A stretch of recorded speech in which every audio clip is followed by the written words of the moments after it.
Forget the history books. Forget everything you thought you knew about romantic revolutions. In this explainer, we're going to completely shatter your assumptions about street protests. We aren't looking at changing hearts and minds today. We're tracking cold, hard cash. We're going to see exactly how physical bodies in the street literally obliterate the wallets of corrupt elites.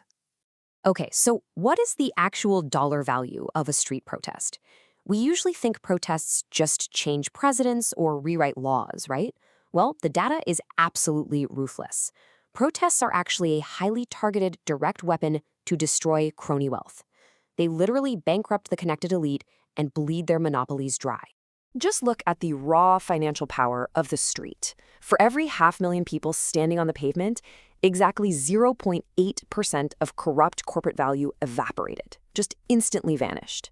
That is brutal, immediate financial damage. Real money disappearing from elite bank accounts simply because physical bodies showed up in a public square.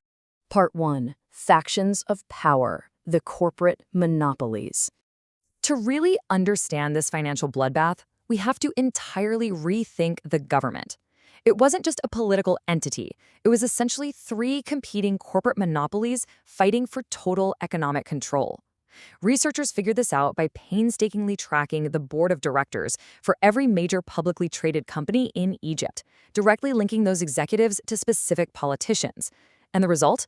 Mubarak's cronies, the ruling party elites, had cornered a massive 33% of the nation's corporate wealth, 1/3 of the entire market, just locked down by one faction.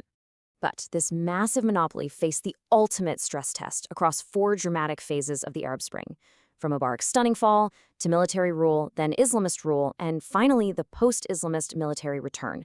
We're going to check exactly whose wallet got hit at every single stage, and more importantly, who faced the absolute, unfiltered wrath of the streets. Part 2. Data Slap. The stock market bleeds. So what actually happens to a dictator's wallet when everyday people physically mobilize to dethrone him? It's not a gradual decline, guys. It is an instant financial shockwave. The market reacts way before the politicians do. The face-slapping reality here is a staggering 13.1% stock collapse for Mubarak-connected firms. And that happened in just 9 trading days after he fell. We're talking billions of dollars wiped out overnight, all because people stood their ground. But here's the crazy part. That wealth didn't just vanish into thin air.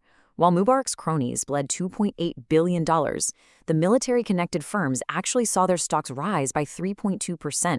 The market is entirely cynical. The money simply ran screaming from the massive losers and flooded straight into the pockets of the new guys with the guns. Meanwhile, inside the corporate boardrooms, there was sheer, utter terror. Corporations started purging their boards immediately. They were firing ruling party members overnight and buying new connections on the spot. They desperately hired ex-military generals just to protect their profit margins. They knew they needed the new power brokers on their payroll right that second. And the data hits hard again later. When the military violently cleared Tahrir Square of protesters, showing their physical muscle, boom! Their own connected stock values spiked by 8%. The stock market literally rewarded them with cold, hard cash for crushing the street power. Investors absolutely loved the crackdown. Why? Because violence meant a return to stability, and stability meant corporate profits were safe once again. Part 3. The Twitter Illusion. Tweets don't bankrupt. All right, prepare to have a massive myth busted. You've probably heard the Arab Spring called the Twitter revolution, right? Everyone thought the internet overthrew a dictator, but typing angry words on the internet did absolutely nothing to the elite's wealth. Zero impact. Physically marching on the pavement, however, that directly suffocated their bank accounts. The stock market literally did not care about your hashtag. It only cared about your physical body blocking traffic. Researchers brilliantly separated this digital noise from physical reality by tracking the volume of tweets versus the actual bodies in the square. And they found that Twitter was basically an illusion of power. It was merely an organizing tool that predicted tomorrow's turnout. That's it. Investors completely ignored the tweets themselves. They just held onto their money and waited to see if you actually left your house. The researchers proved this definitively, stating social media activity has no direct effect on stock market valuations. None. Typing from your couch does not scare a billionaire monopolist. Only physical bodies blockading their cash flow does. Honestly, it's a tough pill to swallow, but your retweet is financially meaningless. Part 4. Limits and deeper meaning. Now, before we celebrate the ultimate power of the people, we have to brutally analyze the actual limits of this data. The catch here is that this study tracks public stock markets. It shows perceived future losses on paper. It absolutely does not track the billions of dollars hidden away in private offshore bank accounts. The rich bled massive value on paper, sure, but physical cash wasn't exactly immediately seized and handed back to the public. Let's dig into these caveats. The protests absolutely terrified the incumbents, and they successfully stopped the elites from hoarding more cash. But the victory was often temporary. The wealth merely shifted to rival armed factions. And here is the real tragedy. When the opposition coalition fractured and started fighting among themselves, their collective power to destroy elite wealth dropped by a massive 34%.